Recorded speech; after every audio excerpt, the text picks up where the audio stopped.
Hey, what's up, you guys? My name is Josh. Welcome back to another toy review. Today, we're going to be taking a look at another Playmates Toys Godzilla vs. Kong figure. And today, we're taking a look at Skullcrawler with HEAV. Yes, one of the most strangest and bizarre creatures on Skull Island. When they first appeared in the movie Kong Skull Island, ironic, I know. They were really small, but it looks like that in the new movie they're going to be very massive and huge. So I can't wait to see how this creature will play out in the film. Obviously, there's not a lot of information going on with what the creature's role will be, but of course, as always, before we take a look at the figure, I always like to take a look at the box. All the figures come in this nice bright orange box right here. As you can see, it says Skullcrawler with HEAV in the front. You have the little picture that shows the battle damage, and yes, the box is beat up, but come on, guys. I mean, it's the best I can do. Here's the back. And I love how the Skullcrawler in the promotional pictures looks like crap, but the actual figure actually looks really amazing. I mean, let's get right to the figure. I mean, the sculpting and detail on the Skullcrawler it's great. I mean, what else can I say? It looks really good. It has a lot of detail, honestly, though. I mean, as we take a look at the face, if I can, like, kind of, there you go. We got the nice little face going on, the nice pink tongue. Yeah, the tongue is not painted all the way, so you do just got that piece, which is a little bit ugly, but, you know, it's weird, because the rest of the paint job it's good, you know? You got this nice, or like, pink kind of thing going on, like, it goes all the way here, except for the tail, because the tail comes separate, of course. Actually, I forgot to show that at the back of the box. So, I mean, well, the bottom, I mean. It shows you have to attach the tail, as always, you know. There you go. Whoops. And let me go. Even when you look at, like, the bottom, too, you can see the ribs and, you know, the chest area. See all that, you know. It's mostly like a sort of brownish, grayish color, basically, you know. Get that? He's you know, at first I was kind of worried about how I'm going to fit this guy into frame. But luckily I have no problem because he's very, very lengthy.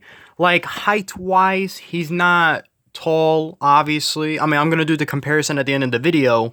But as you can see, he is kind of short for what he is. But that's perfectly fine because in the old movies, he was really small. But it looks like that he's going to be ginormous in the new film. So I can't wait to see what he does. Take a look at the nice little tail right here. See where the articulation point comes in. And, of course, let's look at him. Ooh, there you go. Let's look at him right in the front right there. It looks very menacing. I love it. It looks great. I mean, what else can I say? It's a good figure. I even forgot to mention the weird little red scars he has right there. Yep. There you go. And let me just sit the camera down. And let's show off the articulation. Now, the figure has about, I believe, 6 points of articulation. He can move at the arm right here. He could bend here. The mouth, of course, can open. You can either keep it nice and shut. If I push it like that, there you go. Or I can leave it nice and wide open. In fact, it could go at least this far. And I mean, oh god. To me, that's brutal. Because, like, you could pretend that, like, you're playing with Kong. And then Kong just, like, just snaps his mouth. His poor little jaw's broken. That's kind of, you know. Obviously, you can't really do much with him. You could kind of get him, like, in a nice crouching position, I guess. Maybe he's sleeping. I don't know. I mean, this is kind of the best you can do, really. I mean, it's a Skullcrawler. What do you expect? But the tail does move all the way 360. I mean, it is on a ball joint. So you could get some nice movements here and there. You can make him, I don't know, swing, you know, whatever. His action feature is the same as all the other ones. As you can see here, he comes with the battle damage, but his, oof, now that he got like a huge chunk of meat just taken off right there. This is the piece he got. As you can see here, there's nothing painted bottom here. But you can see kind of the spine, you know. I mean, it's all painted red, obviously. They didn't really bothered to paint the spine or whatever like that, but that's perfectly fine. You know, it's okay. It's a dumb, cute little gimmick, you know? Like I've mentioned, people find the action feature a little stupid, but I think it's kind of clever in some aspects. Of course, he comes with an accessory, and his accessory is, of course, the HEAV. Now, well, at first, obviously, you know, when the toys came out, nobody really knew what was the purpose of this vehicle. Obviously, just by looking at it, it hovers. As you can see, it's kind of hollow. It's not made of a soft plastic, but you could kind of squeeze this here a little bit. Get like nice little detail. It's supposed to hover, obviously. It's like a gravity type of vehicle. Because, funny enough, Godzilla vs. Kong actually takes place 5 years after Godzilla King of the Monsters. So it definitely explains that their technology has advanced. Which would definitely explain Mechagodzilla. You know, so of course you have the windows painted black. At least they paint the figure, which is very nice. It has a lot of good detail, you know. I like it, you know. I mean, obviously, you're supposed to, like, I don't know, maybe pretend that they're being chased by the Skullcrawler or something. I'm assuming that's what's going on. But like I said, we don't know the role of what the Skullcrawler is going to do in the film. So, you know what? The movie's going to come out soon on March 31st, so I can't wait to see. So, of course, before we end the video here, let's do a little bit of comparison. Let's compare him to the big monkey himself, Kong, with Battle Axe.